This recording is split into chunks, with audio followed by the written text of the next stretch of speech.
Barangay Ginebra versus Meralco Bolts, magkakaharap na naman nga ang matagal nang magkaribal sa isang Game 7. Sino kaya ang mananalo at makakaharap ng San Miguel Beermen sa Philippine Cup Finals?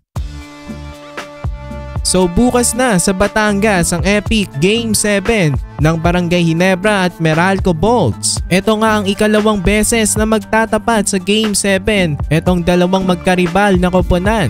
Last time nga na magkatapat sa Game 7 ng Barangay Ginebra at ang Meralco Bolts ay nung 2017 Governors Cup Finals sa Philippine Arena na kung saan nanalo ang Barangay Ginebra. Pero after nga nun, nagpatuloy nga ang rivalry ng dalawang ito. Marami na nga silang napagdaan ng serye. Tapos ngayon magandang serye na naman nga ang ipinakita nitong Ginebra at Meralco. Back and forth, walang nagpapatalo talaga at parating may respond ng dalawang coaches na sila Coach Tim Cone at Coach Nenad.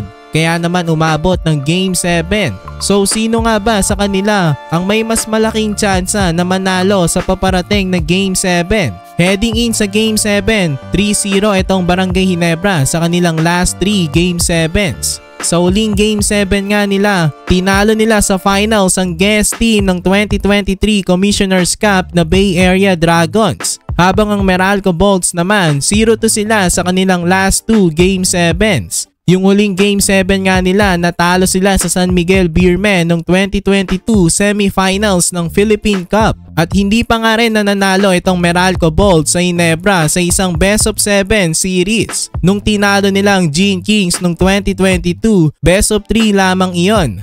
So heading in sa Game 7, parang mas komportable itong Barangay Ginebra kung magbe-base lang tayo sa recent Game 7 records nilang dalawa. Pero ibang series na ito. Ang momentum nga ng laban ay napunta na sa Meralco Bolts dahil nanalo sila ng Game 6. Kaya sa tingin ko, 50-50 ang chances ng Bolts at Ginebra sa kanilang Game 7 matchup. Ika nga ng karamihan, anything can happen sa isang Game 7. Ine-expect nga natin na magpapakita ang mga star players dito. Sa Barangay Ginebra, kinakailangan nila ng monster game mula sa kanilang mga stars na sila Scotty Thompson, Japet Aguilar at C. Stan. Alam naman natin na sanay na ang mga ito sa Game 7. Inaasahan rin nila na may magi-step up sa kanilang mga supporting cast. Kinakailangan nila ng unexpected hero mula sa kanilang bench o supporting cast. Ganun din naman sa Meralco Bolts, kailangan na magkaroon ulit ng almost perfect game itong sila Chris Newsome, Alain Maliksi, Bong Quinto, Cliff Hodge at ang magiging factor nga ang kanilang depensa.